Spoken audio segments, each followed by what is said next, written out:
Je tiens à rétablir la vérité après les accusations mensongères et diffamatoires du gouvernement de transition malien, telles que contenues dans la lettre transmise au Conseil de sécurité le 15 août et répétée à l'instant devant ce Conseil par le ministre des Affaires étrangères du Mali.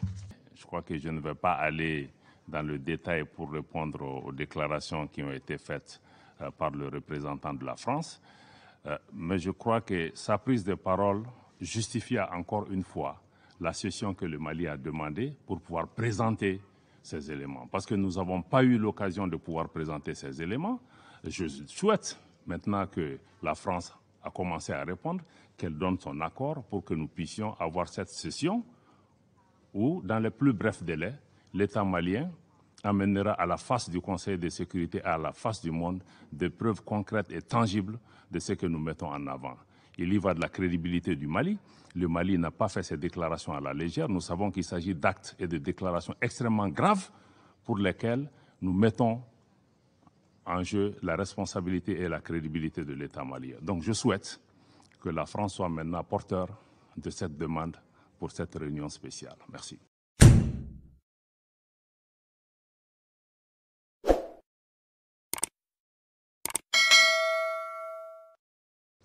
Cependant, contrairement à des allégations sans fondement et entretenues à dessein, les opérations militaires des forces de défense et de sécurité du Mali sont conduites dans le strict respect des droits de l'homme et du droit international humanitaire. Conformément à sa politique de tolérance zéro, le gouvernement du Mali, à travers la justice militaire, a jugé plusieurs cas d'infraction relevant de la compétence des tribunaux militaires et de nombreuses procédures ont été ouvertes dans ce sens, dont certaines sont en cours d'instruction préparatoire au niveau du tribunal militaire. S'ajoutent notamment à ces mesures les enquêtes ouvertes pour la recherche de la vérité ainsi que la relecture du code pénal, du code de procédure pénale et du code de la justice militaire pour prendre en charge ces situations.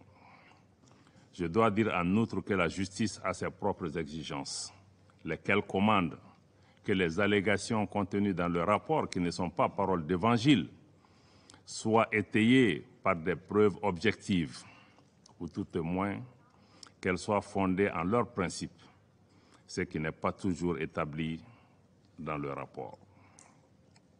Cependant, je le redis avec force, le gouvernement du Mali reste fermement opposé à l'instrumentalisation et à la politisation de la question des droits de l'homme à des fins de déstabilisation, d'intimidation ou de chantage. Au demeurant, il est tout aussi regrettable de constater que certains mécanismes des Nations Unies, mis en place soi-disant pour aider les pays en crise, fassent l'objet des mêmes instrumentalisations par des influences extérieures.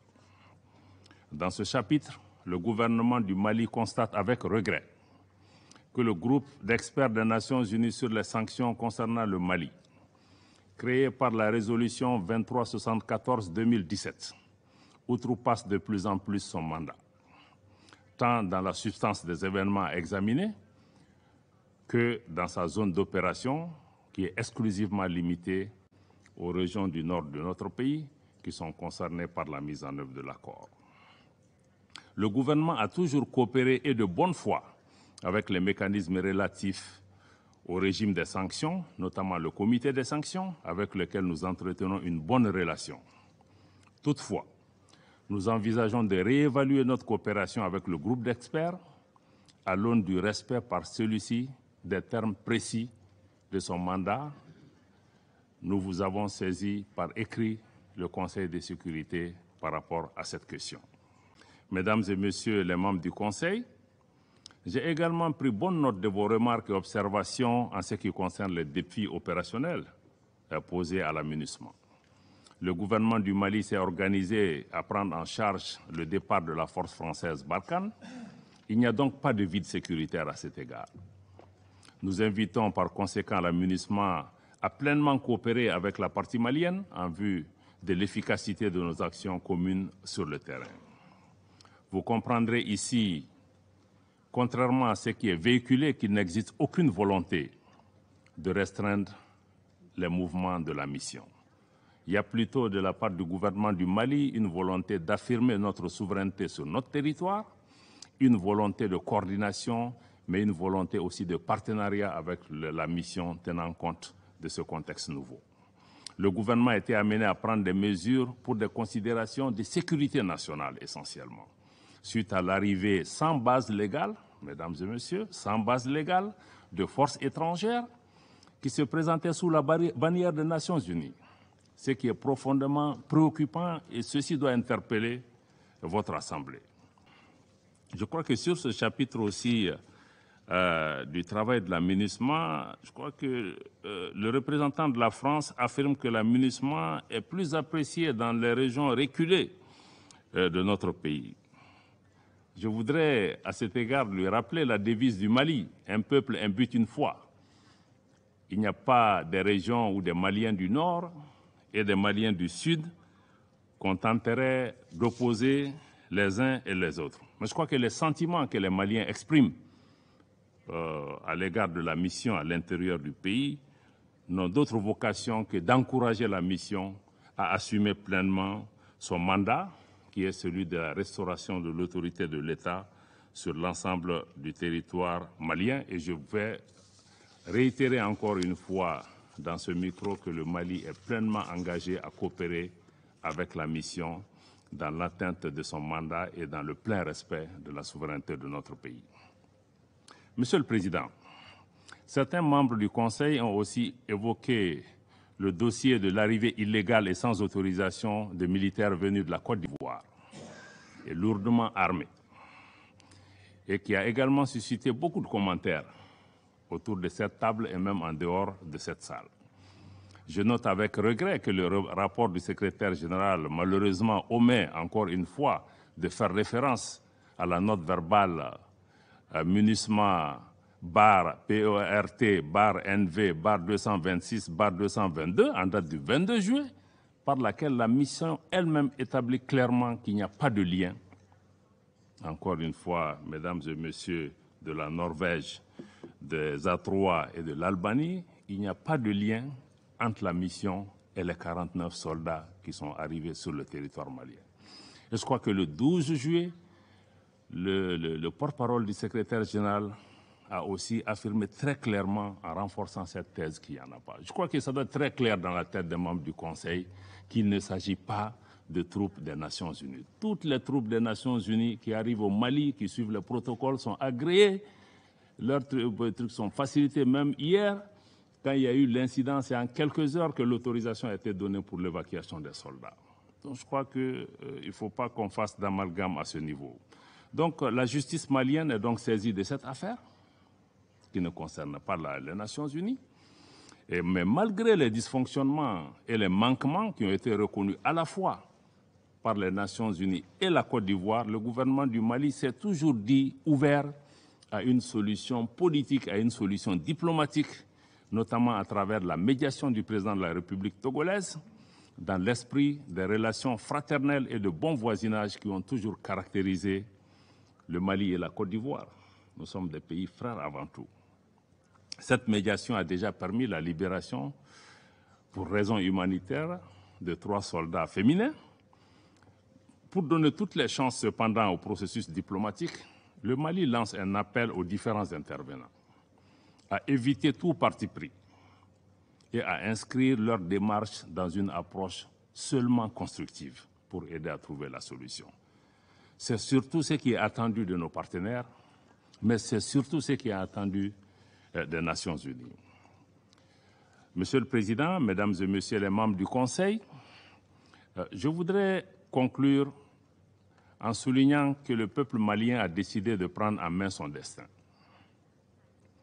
Les Maliennes et les Maliens soutiennent pleinement le gouvernement de transition dans les réformes politiques et institutionnelles en cours, dans les efforts et les actions en cours pour la sécurisation de notre territoire national, dans la protection des personnes et des biens, mais aussi dans la fourniture de services sociaux de base aux populations.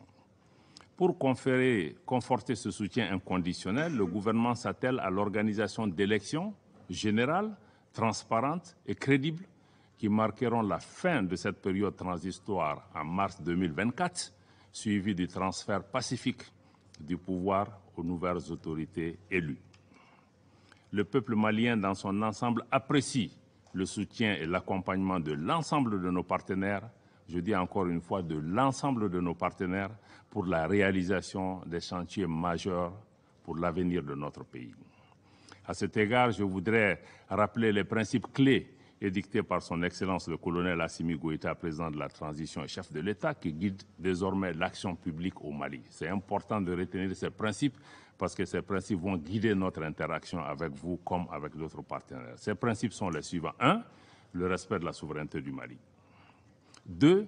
Le respect des choix stratégiques et des choix de partenaires opérés par le Mali. 3. La prise en compte des intérêts vitaux du peuple malien dans toutes les décisions qui seront prises. Je termine donc en renouvelant la reconnaissance du peuple et du gouvernement du Mali pour l'accompagnement constant des Nations Unies, mais aussi de l'ensemble des partenaires qui ont prêté la main à notre pays. Je voudrais enfin, Monsieur le Président, Mesdames, Messieurs les membres du Conseil, m'incliner devant la mémoire de toutes les victimes, civiles comme militaires, étrangères comme maliennes, tombées au champ d'honneur au Mali. En vous remerciant encore une fois de votre aimable attention. Je remercie Son Excellence M. Diop de sa déclaration. Le représentant de la France a demandé la parole pour faire une autre déclaration. Je lui donne la parole. Merci, Monsieur le Président.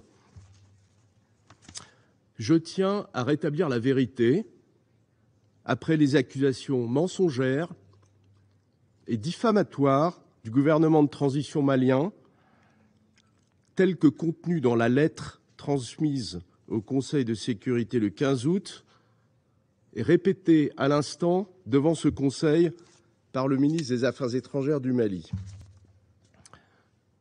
Je rappelle que le redéploiement de l'opération Barkhane en dehors du territoire malien s'est achevé le 15 août avec le départ du Mali du dernier soldat français. Le communiqué publié à cette occasion par la présidence de la République française a été transmis aux membres de ce Conseil.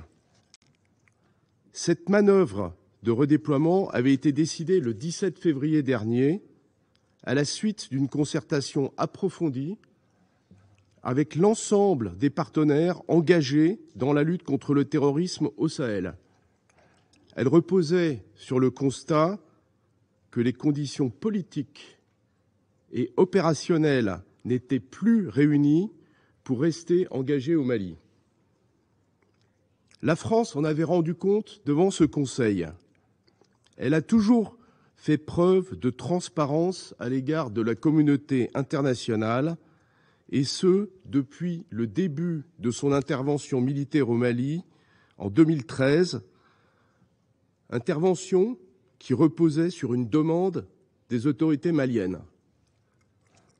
Dans ce contexte, je regrette profondément les accusations graves et infondées portées contre la France de manière répétée par les autorités de transition maliennes.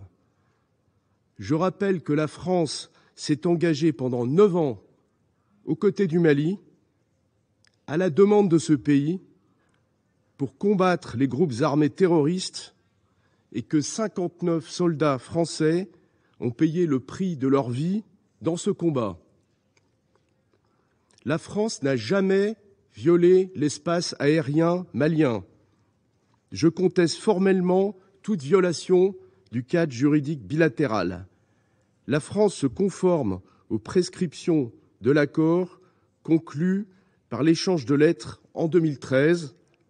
Malgré la dénonciation unilatérale et injustifiée de cet accord par le Mali, le 2 mai dernier, la France restera engagée au Sahel, dans le golfe de Guinée et la région du lac Tchad, aux côtés de tous les États responsables qui font le choix de la lutte contre le terrorisme et du respect de la stabilité et de la coexistence entre les communautés.